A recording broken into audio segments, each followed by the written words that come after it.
നിങ്ങൾ ഈ വീഡിയോ ഒന്ന് പൂർണ്ണമായിട്ടും കാണണേ, ആരും സ്കിപ്പ് ചെയ്യാതെ കാണണേ. ഈ വീഡിയോയിൽ കാണിക്കുന്നുണ്ട് മനുഷ്യന് എത്രത്തോളം മൃഗങ്ങളെക്കാളും മതപ്പതിക്കാം എന്നുള്ളത് ഈ വീഡിയോ കണ്ടാൽ നിങ്ങൾക്ക് മനസ്സിലാവും. കൊല്ലം റെയിൽവേ സ്റ്റേഷനിലേക്ക് കൊണ്ടുപോകുന്ന ഭക്ഷണങ്ങൾ, അതായത് പഴംപൊരി, ഉന്നക്കായി, അങ്ങനെ സമൂസ, ഉഴുന്നുവട, ഇതെല്ലാം കൊണ്ടുപോകുന്ന സാധനം ഉണ്ടാക്കുന്ന സ്ഥലം കേട്ടോ.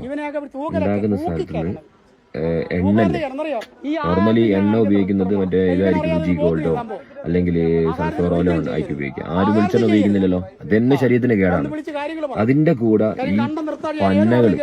ഈ പന്നകൾ ചെയ്തിരിക്കുന്നത് എന്താണെന്ന് വെച്ചാൽ എണ്ണ കൂടുതൽ കിട്ടാൻ വേണ്ടിയിട്ട് എണ്ണന്റെ പാക്കറ്റിലല്ല, മനസ്സിലാക്കണം, ഒഴിക്കുന്ന എണ്ണന്റെ പാക്കറ്റിന്റെ കവർ അതിന്റെ അകത്ത് ഉരുക്കിയിട്ട് എണ്ണ കൂടുതൽ കിട്ടാൻ വേണ്ടിയിട്ട്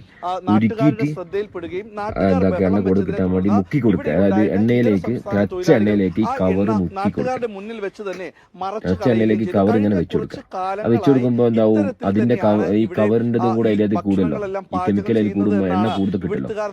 ഇവരൊക്കെ എന്താ ചെയ്യേണ്ടത്? നമ്മുടെ നാട്ടിൽ നടക്കുന്നത് മനസ്സിലാക്കണം കേട്ടോ. എന്നിട്ട് അവിടെ ഒരു യാത്രക്കാരൻ ഇത് കാണുകയാണ്, അദ്ദേഹമാണ് ഇത് പൊക്കിക്കൊണ്ടിരുന്നത്. ഇത് കൊല്ലം റെയിൽവേ സ്റ്റേഷനിലേക്ക് കൊണ്ടുപോകേണ്ട ഫുഡ് ഐറ്റംസ് ആണ്. ഞാൻ ചോദിക്കട്ടെ, ഇങ്ങനെയുള്ള ഭക്ഷണം കഴിച്ചു കഴിഞ്ഞാൽ നമ്മളിപ്പോൾ ഓരോരുത്തരും ഓരോ സ്ഥലത്ത് യാത്ര ചെയ്യുന്ന ആൾക്കാരല്ലേ. ഇപ്പം റെയിൽവേ കൂടെ യാത്ര ചെയ്യുന്ന എവിടുന്നൊക്കെ വരുന്ന യാത്രക്കാരിലുണ്ടാവുക, അറിയാതെ കഴിക്കുന്നത്. ഇത് കഴിച്ചു കഴിഞ്ഞാല് ക്യാൻസറിന് എവിടെയും പോകണോ? ഇത് കഴിച്ചു കഴിഞ്ഞാൽ RCCയിലേക്ക് നമുക്ക് നേരിട്ട് ബുക്ക് ചെയ്യാം. വല്ലാത്തൊരവസ്ഥ തന്നെ കേട്ടോ. ഈ ഒരു ചേട്ടനാണ് ഇത് പുറത്തുകൊണ്ട് വന്നത്.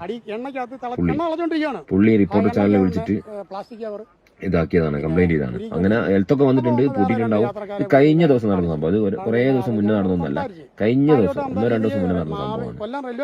വല്ലാത്തൊരവസ്ഥ കേട്ടോ. നമ്മുടെ നാട് എങ്ങോട്ടാ പോകുന്നത്? പൈസ ഉണ്ടാക്കാൻ വേണ്ടി എന്ത് തെമ്മാടിത്തരും, ഇത് തായോളിത്തരും ചെയ്യാന്നുള്ളതാണ് ഇവിടെ കാണിക്കുന്നത്.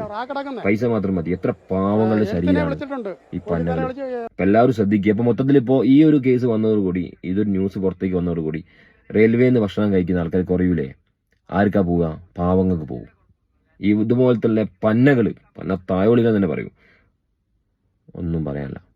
ഓക്കെ, ഇവര് കാരണം സാധാരണക്കാരന്റെ പണിയെടുക്കുന്ന സാധാരണക്കാരുടെ അന്നം കൂടെ മുടങ്ങും.